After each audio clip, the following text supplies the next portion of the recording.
जय हिंद। आप सभी आर्मी वर्दी लवर्स का आपके अपने चैनल में एक बार फिर से स्वागत है। दोस्तों, आज हम करने वाले हैं आर्मी अग्निवीर 2025 के लिए जीके और साइंस के बहुत ही इंपॉर्टेंट क्वेश्चंस करने वाले हैं जो आपके एग्जाम्स में आने वाले हैं।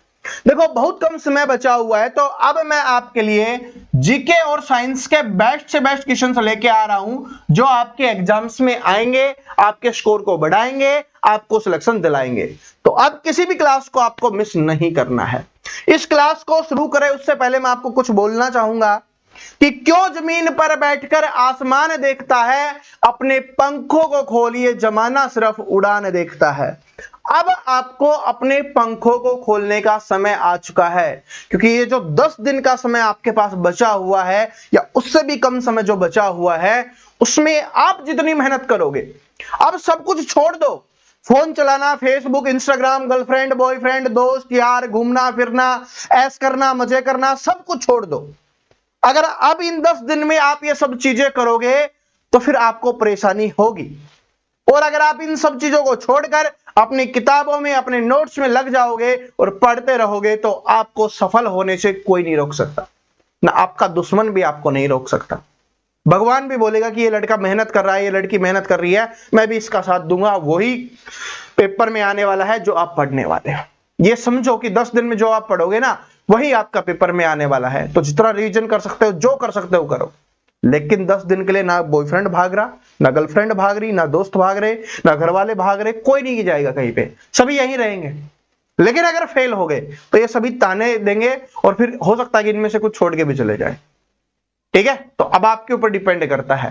चलो अब क्वेश्चंस के छक्के छुड़ाते हैं। आपके छक्के तो मैंने छुड़ा दिए हैं, ठीक है, क्योंकि मोटिवेशन एनर्जी आना बहुत जरूरी है, क्योंकि ये जब तक नहीं होगा आप पढ़ोगे नहीं। और ऐसा हो नहीं सकता कि मैं आपको पढ़ने ना दूं, मैं आपको पढ़ा के मानूंगा, चाहे कोई कितना भी डिटोर वो बोले मैं नहीं पढ़ूंगा।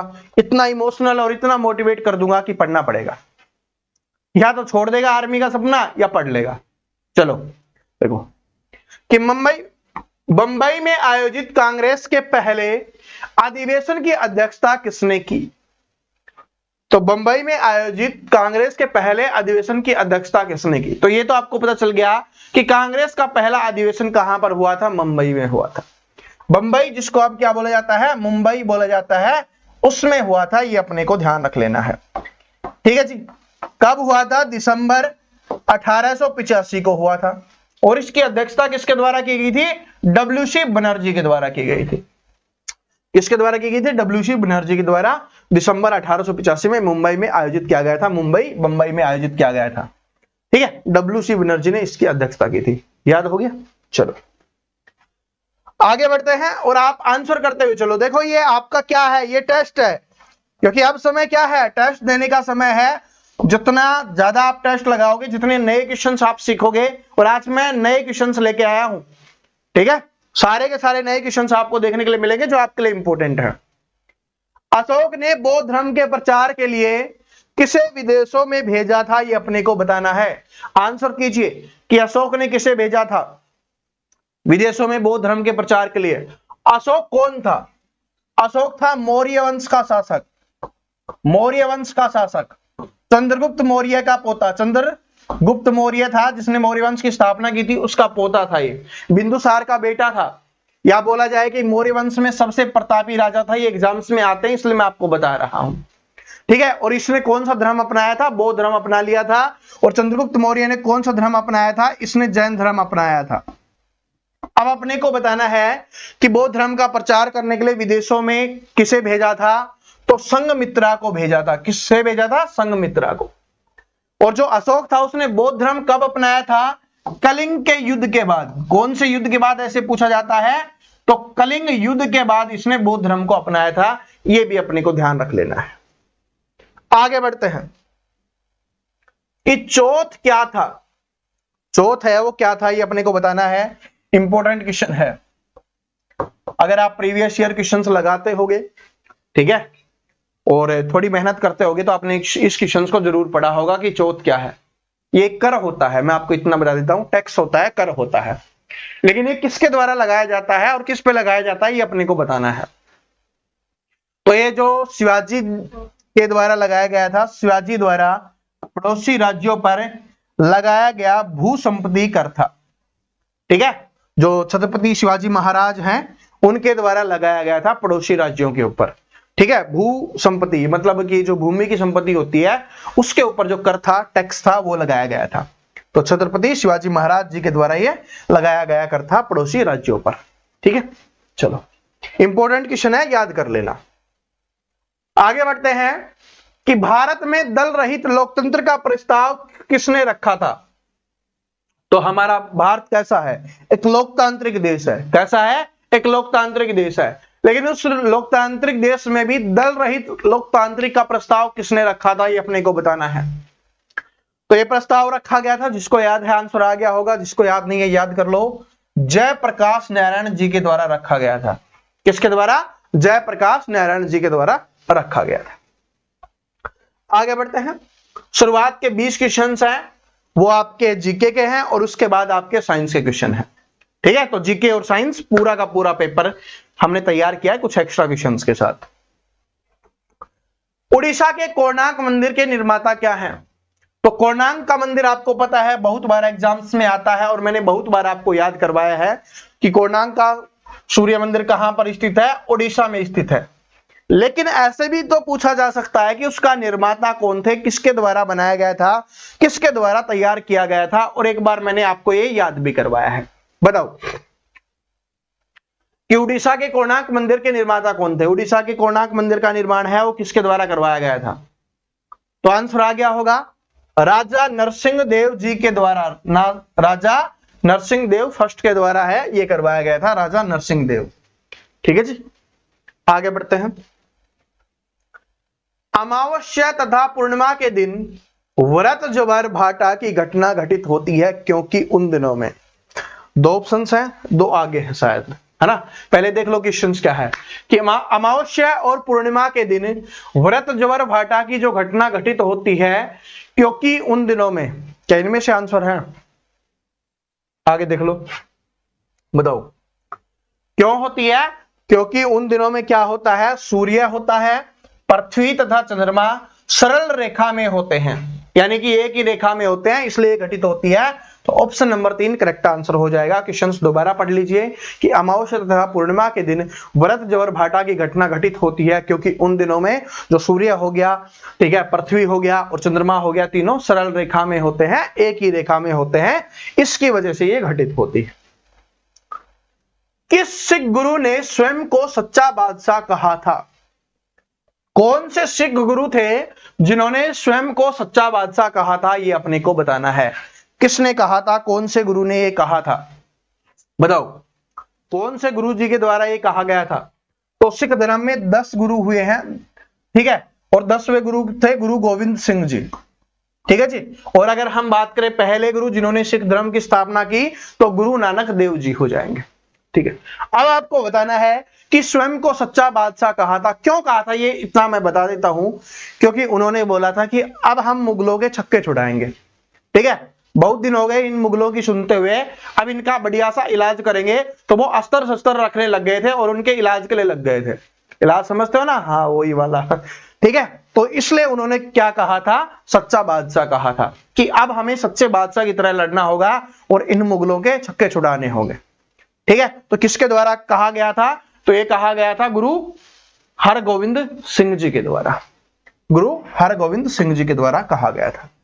ठीक है, चलो पहले और अंतिम गुरु भी पूछे जाते हैं, और वैसे तो सिख धर्म में आपको डिटेल से पढ़ा ही चुका हूं। भारत में अत्यंत दीर्घ दिन खालिस्तान को होता है। दीर्घ दिन यानी कि सबसे बड़ा दिन है वो कब होता है, ये अपने को बताना है। भारत में सबसे बड़ा दिन, ठीक है। और एक क्वेश्चन से इसका आंसर तो हम बताएंगे ही बताएंगे। बताइए पहले तो इसका आंसर बताइए कि भारत में अत्यंत दीर्घ दिन कौन सा होता है, कौन सी तारीख को होता है? तो कौन सी तारीख को हो जाएगा? 21 जून को हो जाएगा। क्या हो जाएगा? 21 जून को हो जाएगा। और आप सभी कमेंट करके बताओ कि योग दिवस कब मनाया जाता है? योग दिवस ये एग्जाम्स में आता है, बहुत ज्यादा आता है भाई, बहुत ज्यादा बार एग्जाम्स में आता है। ठीक है, हर साल आ रहा है लगभग। मैं 2000 कब की बात करूं, 2018, 19, 20 के बाद है, ये लगातार आ रहा है एग्जाम्स में, कभी रुका नहीं है। ठीक है, तो जब से मोदी जी ने प्रमोट किया है ना, तो एग्जाम्स में आता ही है। तो योग दिवस सभी को कमेंट करके बताना है कि कब मनाया जाता है, और अभी है 1-2 दिन के अंदर अंदर, ये इतना और बता देता हूं। तो सभी स्टूडेंट है कमेंट करके बताना है। आगे देखिए कि दीव एक द्वीप है। तो दीव एक द्वीप है, ये कैसे है, कहां पर है? दमन से हटकर है, गोवा से हटकर है, गुजरात से हटकर है, या महाराष्ट्र से हटकर है, ये अपने को बताना है। दीव क्या है, दीव आपको बताना है। तो कहां पर हो जाएगा ये? गुजरात से हटकर हो जाएगा। ठीक है, चलो आगे बढ़ते हैं। ये इंपोर्टेंट है, मैंने सारे के सारे जलप्रपात है अपने टेलीग्राम और इंस्टाग्राम पे डाले थे कि याद कर लेना। तो अगर याद कर लिए तो अब इस क्वेश्चन का आंसर आपका आ जाना चाहिए कि शिव समुद्रम जलप्रपात किस नदी के मार्ग में पाया जाता है, ये अपने को बताना है। कि जो शिव समुद्रम जलप्रपात है वो कौन सी नदी के मार्ग पर पाया जाता है? मार्ग समझते हो ना, रास्ता, कि कौन सी नदी के रास्ते पर पाया जाता है, ये अपने को बताना है। कौन सी नदी के रास्ते पर, बताओ। तो कौन सी नदी के? शिव समुद्रम जलप्रपात, तो ये पाया जाता है कावेरी नदी के। कौन सी नदी के? कावेरी नदी के रास्ते में पाया जाता है शिव समुद्रम जलप्रपात। इंकलाब जिंदाबाद का नारा किसने दिया था? तो इंकलाब जिंदाबाद का नारा है वो किसने दिया था, ये अपने को बताना है। तो इंकलाब जिंदाबाद का नारा दिया गया था भाई भगत सिंह जी के द्वारा दिया गया था। इन्होंने इसको बहुत ज्यादा पॉपुलर बनाया था। ठीक है, इकबाल का भी पूछा जाता है, तो सारे जहां से अच्छा हिंदुस्तान हमारा, तो ये हो जाएगा इकबाल का हो जाएगा, मोहम्मद इकबाल का हो जाएगा। और क्या दिया हुआ है? सुभाष चंद्र बोस जी का तो पता ही है, तुम मुझे खून दो मैं तुम्हें आजादी दूंगा। ठीक है, तो ये वाला है। भारत का अमर राष्ट्रीय गीत वंदे मातरम खालिस्तान ने लिखा था, ये अपने को बताना है। तो भारत का राष्ट्रीय गीत क्या है? वंदे मातरम है, ये तो सभी को पता है। नहीं पता तो कर लो भाई याद, एग्जाम्स में आ सकता है। तो राष्ट्रीय गीत क्या है? वंदे मातरम है। और राष्ट्रीय गान क्या हो जाएगा? जन गण मन हो जाएगा। ठीक है, वो राष्ट्रीय गान है और ये राष्ट्रीय गीत है। अब ये आपको बताना है कि ये किसके द्वारा लिखा गया है, ये अपने को बताना है। तो जन गण मन जो राष्ट्रीय गान है वो किसके द्वारा लिखा गया है? रविंद्रनाथ टैगोर जी के द्वारा लिखा गया है। तो ये किसके द्वारा लिखा जाएगा? बंकिम चंद्र चटर्जी के द्वारा। ठीक है, बंकिम चंद्र चटर्जी या चट्टोपाध्याय भी लिख देते हैं, तो ये ठीक है। रविंद्रनाथ टैगोर जी ने क्या लिखा है? राष्ट्रीय गान लिखा है, जनगण मन लिखा है। तो वो भी आपके एग्जाम्स में आ सकता है। आगे बढ़ते हैं कि श्रेष्ठ कलाकृति हंस दमयंती को किसने चित्रित किया है, ये अपने को बताना है। कला और संस्कृति से आपके एग्जाम्स में क्वेश्चन पक्का आएगा। और एग्जाम से पहले मैं एक बार थोड़े से और क्वेश्चंस का रिवीजन करवा दूंगा जो आपके एग्जाम्स में आते हैं कला और संस्कृति से। तो आप इसका आंसर करो कि श्रेष्ठ कलाकृति हंस दमयंती को किसने चित्रित किया था, बताओ। तो किसके द्वारा चित्रित किया गया था? तो ये किया गया था राजा रवि वर्मा जी के द्वारा। किसके द्वारा किया गया था? राजा रवि वर्मा जी के द्वारा है इसको चित्रित किया गया था। आगे बढ़ते हैं कि भारत में नया पैसे का परिचय कराया गया था और 1964 में उसका पुनर्नामकरण किया गया था। तो ये आपको बताना है। तो सबसे पहले तो ये बताओ कि भारत में नए पैसे का परिचय कब करवाया गया था। ठीक है, तो पुनर्नामकरण तो उसका 1964 में किया गया था, लेकिन भारत में नया पैसे का परिचय कब करवाया गया था ये आपको बताना है, डेट आपको बतानी है। ठीक है, सारी की सारी क्या है? 1947 के बाद है, हमारा देश आजाद होने के बाद की है। बताओ क्या होगा, कब करवाया गया था? तो 1957 में क्या करवाया गया था कि नए पैसे का परिचय करवाया गया था और 1964 में उसका पुनर्नामकरण किया गया था। ठीक है, बोला भी जाता है ना कि नया पैसा, कौन सा नया पैसा है? तो बुजुर्ग लोग नया पैसा ही बोलते थे। भारत का राष्ट्रीय वृक्ष क्या हो जाएगा? राष्ट्रीय वृक्ष क्या होगा? बरगद या वटवृक्ष? वटवृक्ष या इसी को क्या लिख देते हैं? बरगद लिख देते हैं। बरगद लिखे या वटवृक्ष लिखे, दोनों का मतलब एक ही होता है। ठीक है, तो भारत का राष्ट्रीय वृक्ष क्या हो जाएगा? वटवृक्ष या बरगद हो जाएगा। आगे बढ़ते हैं कि निम्नलिखित में से किसने 1506 में नई आगरा बसाकर उसने अपनी राजधानी बनाया था, ये अपने को बताना है। तो बताओ, कहने का मतलब है कि आगरा बसाया और उसको अपनी राजधानी बनाया, किसके द्वारा बनवाया गया था ये आपको बताना है। ठीक है, बहलोल लोदी, सिकंदर लोदी, अकबर लोदी या इब्राहिम लोदी। ठीक है, इनमें से आपको बताना है, बताओ इनमें से आपको बताना है, बताइए तो किसके द्वारा था। तो आंसर आ गया होगा सभी का। तो जो आगरा को बसाकर उसको अपनी राजधानी बनाया 1506 में, तो कौन सा हो जाएगा, सिकंदर लोदी हो जाएगा। क्या हो जाएगा, सिकंदर लोदी। और आप सभी ये चार ही ऑप्शंस हैं, इसी से कमेंट करके आपको बताना है कि लोदी वंश की स्थापना किसके द्वारा करवाई गई। लोदी वंश की स्थापना किसके द्वारा की गई थी, ये आप सभी को कमेंट करके बताना है, लोदी वंश की स्थापना। आगे बढ़ते हैं कि बलवंत राय मेहता कमेटी के सुझाव दिया था कि पंचायती राज का संरचना का स्तर होना चाहिए, ये आपको बताना है। तो भाई बलवंत राय मेहता कमेटी है, उसने सुझाव दिया था पंचायती राज के ऊपर, तो आपको बताना है कि किस स्तर पर दिया था कि क्या क्या होना चाहिए। तो सबसे पहले जो अभी है कि गांव होना चाहिए, ब्लॉक होना चाहिए और फिर जिला होना चाहिए। गांव, ब्लॉक और जिला, तो क्या हो जाएगा, ऑप्शन नंबर 1 करेक्ट आंसर हो जाएगा। गांव होना चाहिए, ब्लॉक होना चाहिए और फिर जिला होना चाहिए। ये उन्होंने सुझाव दिया था बलवंत राय कमेटी ने। आगे आपका सैटेलाइट लॉन्चिंग स्टेशन कहां पर स्थित है। ठीक है, सैटेलाइट लॉन्चिंग जो स्टेशन है वो कहां पर स्थित है। मैंने आपको साइंस की क्लास करवाई थी, जो पिछली साइंस की अपनी क्लास हुई थी, उसमें ये सारी चीजें मैंने आपको याद करवाया था, सारे के सारे इंपोर्टेंट डिफेंस जीके वाले क्वेश्चंस आपके सारे के सारे। ठीक है, इसरो हो गया, डीआरडीओ हो गया, इनसे संबंधित क्वेश्चंस। अब आपको बताना है कि जो सैटेलाइट लॉन्चिंग स्टेशन है वो कहां पर स्थित है, और ये भी मैंने आपको बताया था। तो कहां पर स्थित है, श्रीहरिकोटा, और ये कहां पर है, आंध्र प्रदेश में है। क्या हो जाएगा, श्रीहरिकोटा आंध्र प्रदेश में हो जाएगा। और इसरो का मुख्यालय कहां पर बताया था, इसरो का मुख्यालय कहां पर बताया था, बेंगलोर कर्नाटक में। और आप सभी कमेंट करके बताओ कि डीआरडीओ का मुख्यालय कहां है। डीआरडीओ का मुख्यालय, बहुत आसान क्वेश्चन है, तो ये आप सभी को पता होना चाहिए, डीआरडीओ का मुख्यालय। ठीक है, सैटेलाइट लॉन्चिंग श्रीहरिकोटा आंध्र प्रदेश हो गया। इसरो का आपको बता ही दिया है, कर्नाटक बेंगलोर हो जाएगा। और आपको डीआरडीओ का बताना है। ठीक है, जो हमारी डिफेंस के लिए चीजें बनाता है ना, उसका मुख्यालय कहां पर स्थित है, ये आपको बताना है। काला रंग का ध्वज क्या दर्शाता है, जो ब्लैक फ्लैग है वो क्या दर्शाता है। आपने देखा होगा ना कि आजकल भी नेताओं के सामने लेके आ जाते हैं। ठीक है, और वैसे भी जब देश आजाद नहीं हुआ था तो फिर ये चलता रहता था। ठीक है, विरोध करने के लिए किया जाता है।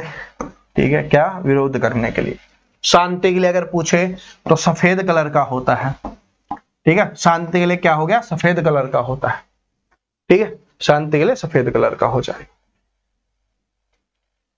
मंदी की परिभाषा क्या है, मंदी, आपने सुना होगा ना कि मंदी आ रही है, रिसेशन आ रहा है, तो उसकी परिभाषा क्या है, क्या है, मर्यादित समय के लिए आर्थिक प्रवृत्ति की गति को धीमी होती है, ये भी ठीक है। वह समय जिसमें बेकारी बढ़ती है, मांग और उत्पादन गिरता है, ये भी ठीक है। वह समय जिसमें मांग के अभाव से माल का संग्रह बढ़ता है, ये भी ठीक है। तो क्या हो जाएगा, उपयुक्त सभी हो जाएगा। और वैसे मैंने आपको ट्रिक भी बताई हुई है कि उपयुक्त सभी ही आपका आंसर होगा। और हाँ, आपको ये पता चल गया होगा ना कि आपके एग्जाम्स में क्या नहीं है, नेगेटिव मार्किंग नहीं है। और नेगेटिव मार्किंग नहीं है तो आपको क्या लगाओगे, आप सभी जो क्वेश्चंस नहीं आएगा। देखो वैसे तो आप पूरे तैयार हो, ठीक है, 40-45 क्वेश्चंस करने के लिए तैयार हो, आप कर लोगे, लेकिन फिर भी आपको और तुक्का लगाना है। या जो नए स्टूडेंट है जो लास्ट में हमसे जुड़े हैं वो तो तुक्के लगाएंगे ही। तो अगर आपको तुक्का लगाना है, किस तरीके से आप सही तुक्का लगा सकते हो, ये मैं कल या परसों में इंस्टाग्राम पर एक वीडियो डालने वाला हूं, बहुत अच्छे से एनालिसिस करके चीजें। ठीक है, तो इंस्टाग्राम पर जुड़े रहना, वहां पर आपको ये वीडियो मिल जाएगा। और आज भी मैंने एक इंपॉर्टेंट वीडियो डाला था डॉक्यूमेंट्स के ऊपर, तो वो भी जरूर देख लेना, इंस्टाग्राम पर अवेलेबल है। भाई 1-2 मिनट के वीडियो यूट्यूब पर तो डालेंगे नहीं, आपको भी पता है। ठीक है, तो जो शॉर्ट्स फॉर्म है तो शॉर्ट फॉर्म में डालेंगे।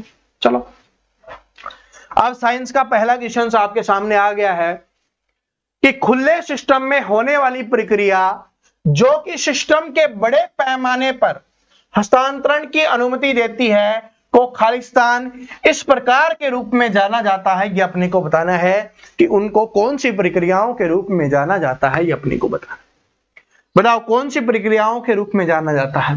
दोबारा से पढ़ लो कि खुले सिस्टम में होने वाली प्रक्रिया जो सिस्टम को बड़े पैमाने पर हस्तांतरित करती है तो उनको क्या बोला जाता है, तो उनको बोला जाता है प्रवाह प्रक्रियाएं बोला जाता है। प्रवाह के हिसाब से चल रही है, उधर ही हो जाएगी। ये है इंपॉर्टेंट क्वेश्चन, बहुत ज्यादा इंपॉर्टेंट क्वेश्चन है। होलोग्राफी बताओ, इस क्वेश्चन को आप आंसर कीजिए, मेहनत से कीजिए कि होलोग्राफी निम्नलिखित में से किससे संबंधित एक तकनीकी है। ठीक है, होलोग्राफी किससे संबंधित हो जाएगी, तो होलोग्राफी बताओ किससे संबंधित हो जाएगी, बताइए। तो क्या हो जाएगा होलोग्राफी का, तो यह है कि निर्धारित एक रंग या बहुरंगों का एक स्थायी त्रिविम फोटोग्राफ रिकॉर्ड करना ही क्या कहलाता है, होलोग्राफी कहलाता है। तो ऑप्शन नंबर 4 इसका करेक्ट आंसर हो जाएगा। इंपॉर्टेंट क्वेश्चन है, ठीक है। चलो आगे बढ़ते हैं। निम्नलिखित में से कौन प्रति इकाई सबसे अधिक ऊष्मा की मात्रा देती है। ठीक है, सबसे अधिक ऊष्मा की मात्रा आपको बताना है। इनमें से कौन से अपने कोयले से मिल रही होती है, बताओ। तो कौन से कोयले से ऊष्मा की मात्रा अधिक मिलती है, तो एंथ्रासाइट होता है, उससे अधिक मिल रही होती है। किससे मिलती है, एंथ्रासाइट से अधिक मिल रही होती है।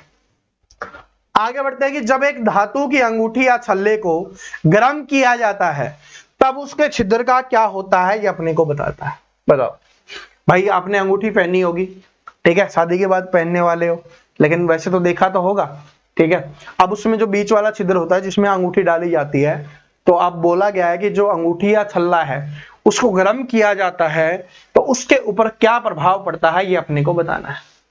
तो जब भी गर्म किया जाएगा ना किसी भी चीज को, धातु वगैरह की चीज को, तो वो नरम होती है, और नरम होती है तो उसका जो छिद्र होता है वो क्या होता है, बढ़ता है। तो क्या होता है, वह फैलता है। जब भी कोई चीज गर्म होगी ना, जो छिद्र होगा वो क्या हो जाएगा, फैल जाएगा। चलो, यदि एक सरल सूक्ष्मदर्शी की क्षमता है, यदि एक सरल सूक्ष्मदर्शी की क्षमता है 5D, तो इसकी फोकस दूरी कितनी होगी, यानी पावर दिया गया है 5 डायोप्टर दिया गया है, तो आपको इसकी फोकस दूरी आपको बताना है। देखो आपसे ऐसे क्वेश्चंस तो नहीं पूछेगा, लेकिन आपसे पूछा जा सकता है कि कितनी गुना प्रभाव पड़ता है, तो आप याद कर सकते हो कि यदि एक सरल सूक्ष्मदर्शी की क्षमता इतनी है तो उसकी फोकस दूरी कितनी गुना होगी। ठीक है, कितनी गुना होगी, आप इसका आंसर करने की कोशिश कीजिए। 5 दिया गया है तो 4 गुना होगी, तो कितनी हो जाएगी, 20। तो क्या हो जाएगा, 20 हो जाएगा। याद कर लो कितना गुना होगा, 4 गुना होगा। कितना गुना होगा ये आपसे पूछा जा सकता है। ठीक है, ऐसा भी आएगा तो कर दोगे, क्योंकि पता है 4 गुना, तो 5 लिखेगा तो 5 चौके 20, 10 लिखेगा तो 10 चौके 40, जो भी लिखेगा 4 से गुना कर दो, आपका आंसर आ जाएगा, उसकी फोकस दूरी निकल के आ जाएगी। और ये इंपॉर्टेंट है, ठीक है, लेंस की क्षमता है, ये इंपॉर्टेंट है आपकी क्षमता वाला। कि यदि एक समतल, ये बस 3-4 ही क्वेश्चन रखे हैं मैंने, ज्यादा नहीं है, 3-4 ही है बस, ठीक है, 1-2 हटा भी देंगे जो आपके लिए ज्यादा इंपॉर्टेंट नहीं होगा। कि यदि एक समतल दर्पण को 6 डिग्री के कोण पर घुमाया जाता है तो परावर्तित किरणें निम्नलिखित में से कितनी डिग्री घूमेगी, ये अपने को बताना है। कि भाई ये कोई समतल दर्पण है, उसको 6 डिग्री घुमाया जाता है, क्या किया जाता है, 6 डिग्री घुमाया जाता है, तो परावर्तित किरणें निम्नलिखित में से कितनी डिग्री है वो घूमने वाली हैं, ये अपने को बताना है। तो 6 डिग्री घुमाया है तो दुगना परावर्तित होगा, तो 12 डिग्री आपका आंसर हो जाएगा। कितना हो जाएगा, 12 डिग्री आपका आंसर होने वाला है। कि जो परावर्तित किरणें हैं वो कितनी डिग्री घूमेंगी, 12 डिग्री। इसका दुगना होता है। ठीक है, कोण को घुमाने पर जो किरणें होती हैं उनमें जो परावर्तन वगैरह होता है वो कितने डिग्री का होता है, दुगना होता है। जितनी डिग्री घुमाओगे उससे दुगना आप कर दो। ठीक है, और लेंस की क्षमता वाला फोकस दूरी 4 गुना होता है, वो याद रखिए। अब ये इंपॉर्टेंट क्वेश्चन है, क्योंकि मैंने आपको उत्तल वाले सारे करवा दिए थे, समतल वाले 1-2 क्वेश्चन बचे हुए थे, तो आज वाली क्लास में इसलिए हमने समतल के ले लिए हैं। तो समतल दर्पण द्वारा प्रतिबिंब बनता है, तो जो समतल दर्पण होता है उसके द्वारा कैसा प्रतिबिंब बनता है, ये अपने को बताना है। समतल दर्पण के द्वारा, तो समतल दर्पण के द्वारा कैसा बनेगा भाई, काल्पनिक बनेगा, सीधा बनेगा और बराबर बनेगा। तो ये हो जाएगा, समतल दर्पण का मतलब यही है, काल्पनिक, सीधा और बराबर हो जाएगा। आगे बढ़ते हैं कि निम्नलिखित राशियों में से कौन सी सदिश राशि नहीं है, ये अपने को बताना है। 3 सदिश राशियां हैं, एक नहीं है, बताओ। ये आप सभी ने याद कर लिया होगा, सदिश और अदिश राशि है, वो सभी ने याद कर लिया होगा। तो सिर्फ एक को छोड़ दो, और वो किसको छोड़ देंगे? गतिज ऊर्जा को। इसको छोड़कर बाकी सारी की सारी है, ठीक है। चलो, क्या है कि कोई पिंड विरामावस्था में चलना प्रारंभ करता है, यदि त्वरण 4 मीटर पर सेकंड स्क्वायर हो तो 4वें सेकंड में पिंड द्वारा तय की गई दूरी कितनी होगी, ये अपने को बताना है। तय की गई दूरी कितनी होगी, ये अपने को बताना है, ठीक है। ये आपके लिए इंपॉर्टेंट नहीं है इतना, ये आपके एग्जाम्स के लेवल का नहीं है, आपके एग्जाम्स में नहीं आएगा। ये आर्मी के ही है, लेकिन जिनमें आपके जो फिजिक्स वगैरह वाले हैं ना, टेक्निकल वाले, उनका होगा। तो इसका आंसर वैसे बता देता हूं, 14 मीटर हो जाएगा, ठीक है। ये आपके लिए नहीं है, ये इंपॉर्टेंट है, ये आपके लिए मोस्ट इंपॉर्टेंट क्वेश्चन है। ये है आपके लिए मोस्ट इंपॉर्टेंट कि पृथ्वी तल पर एक पिंड का भार वायु न्यूटन है, तो उसका भार शून्य कहां पर होगा। तो यानी बता दिया गया कि वायु न्यूटन है, मतलब कुछ भी है भार, तो उसका भार शून्य कहां पर होगा, यानी उसका भार 0 कहां पर होगा, ये अपने को बताना है। 0 कहां पर होगा, तो जो 0 भार होगा ना, वो कहां पर होगा? पृथ्वी के केंद्र पर होगा। कहां पर होगा भाई? पृथ्वी के केंद्र पर होने वाला है भार 0, ठीक है। पृथ्वी के केंद्र पर क्या होगा? भार 0 होगा, क्योंकि वहां पर जो अपना जो गुरुत्वाकर्षण बल है ना, वो नहीं लगता है, उसका मान क्या हो जाता है? 0 हो जाता है।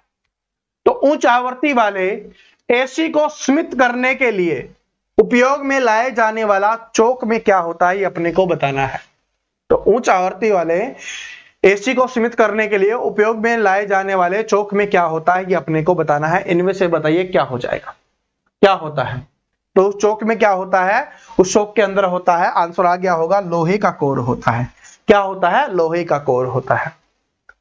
आगे बढ़ते हैं कि चुंबक रक्षकों का प्रयोग चुंबकों को किस प्रकार से बचाने के लिए किया जाता है, ठीक है। जो चुंबक रक्षक होते हैं, उनका प्रयोग चुंबक को किससे बचाने के लिए किया जाता है, ये अपने को बताना है। और एक बात और बता देता हूं, साइंस की मैंने आपको बोला था कि 3 आपकी थोड़ी बड़ी मैराथन क्लासेस आने वाली हैं, जिसमें आपकी किसकी हो जाएगी? फिजिक्स की, केमिस्ट्री की और बायोलॉजी की। तो ये तीनों क्लास आने वाली हैं, उनको जरूर देख लेना। बस जो आपने अभी तक हमने पढ़ा है और जो 3 क्लासेज में हम पढ़ने वाले हैं, उतना आप कर लेना।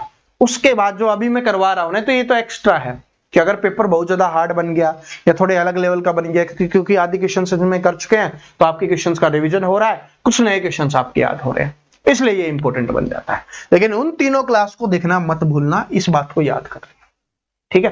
थोड़ी बड़ी क्लास होंगी, लगभग 150 से ज्यादा क्वेश्चन हम हर एक क्लास में करने वाले हैं, ठीक है। एक क्लास के 170 हो गए हैं टाइप, और एक के शायद 173-74 हुए हैं, ठीक है। टाइप हो चुके 2 क्लास के, एक का टाइप बचा हुआ है, और मैं आपको करवाने वाला हूं, कल परसों में आपका आ जाएगा, ठीक है। मैंने जो डेट बताई थी ना आपको, 22, 24, 26, उसमें आपको आ जाएगा।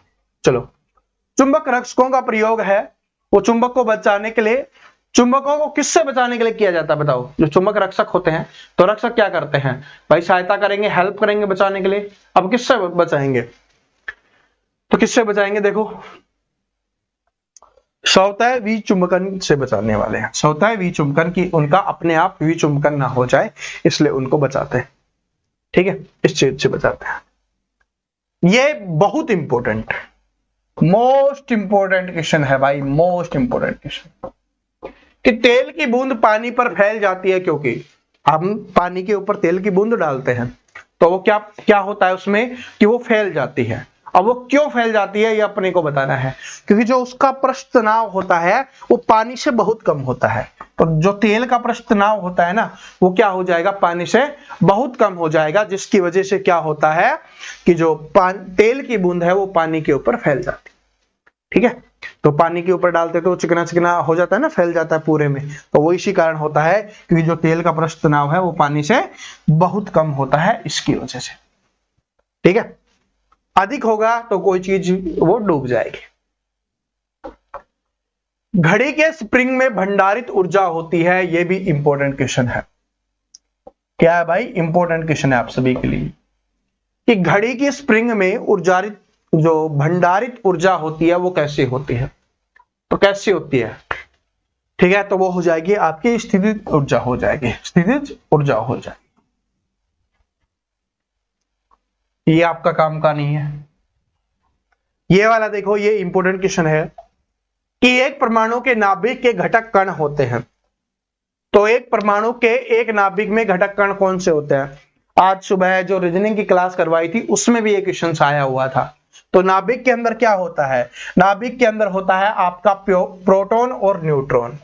क्या होता है नाभिक के अंदर, प्रोटॉन और न्यूट्रॉन आपका हो रहा होता है, और जो बाहर वाला होता है नाभिक के इधर वाला, इसमें क्या होता है आपका इलेक्ट्रॉन होता है जिसपे नेगेटिव चार्ज होता है। प्रोटॉन पर पॉजिटिव, न्यूट्रॉन पर कुछ नहीं होता, जीरो चार्ज होता है, ठीक है, यानी कि घन आवेशित और ऋण आवेशित, ठीक है। चलो आगे बढ़ते हैं। काइनेटिक्स का अध्ययन है, ठीक है, काइनेटिक्स का अध्ययन है, ये अपने को बताना है, काइनेटिक्स का अध्ययन है। बताइए सभी, काइनेटिक्स का अध्ययन है, क्या होगा इसका। तो अपना ट्रिक है क्या कि भाई आर्मी के एग्जाम्स में अगर सभी शब्द दिया हुआ है तो यही आपका आंसर हो जाएगा। बताओ कुछ चेक करने की आवश्यकता है, आता या नहीं आता, कोई बात नहीं, ये कर दो। तो रासायनिक प्रतिक्रिया की दर क्या होगी, ठीक है, कितनी तेजी से प्रतिक्रिया होती है, इसके बारे में अध्ययन किया जाता है। एक अभिकारक से उत्पादों को शामिल करने के लिए तंत्र और अणुओं का मार्ग होता है। चलो, वाणिज्य में टेरिलिन कहां जाने वाला पदार्थ होता है, ये इंपॉर्टेंट, ठीक है। जो टेरिलिन है उसके बारे में एग्जाम्स में बहुत बार एग्जाम्स में क्वेश्चंस पूछा गया है और आगे भी पूछता रहेगा, तो आप सभी को आंसर बताना है कि वाणिज्य में टेरिलिन कहां जाने वाला पदार्थ है। बताओ क्या हो जाएगा, टेरिलिन कहां जाने वाला पदार्थ होता है, तो एक कृत्रिम रेशम। तो ऑप्शन नंबर 1 करेक्ट आंसर हो जाएगा, क्या हो जाएगा, कृत्रिम। कृत्रिम और प्राकृतिक का मतलब आपको पता है ना, प्राकृतिक का मतलब होता है जो हमारी मां प्रकृति ने बनाया है, कृत्रिम का मतलब होता है जो मानव निर्मित होता है, जो हम मनुष्यों ने बनाया होता है उसको बोलते हैं कृत्रिम।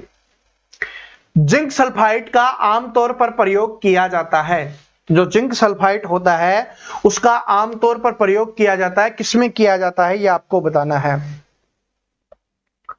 तो इसका किया जाता है कर्णनाशी के रूप में, किसके रूप में, कर्णनाशी के रूप में किया जाता है कि कर्णन का नाश करने के लिए, ठीक है, कर्णन का नाश करने के लिए इसका प्रयोग किया जाता है जिंक सल्फाइड का।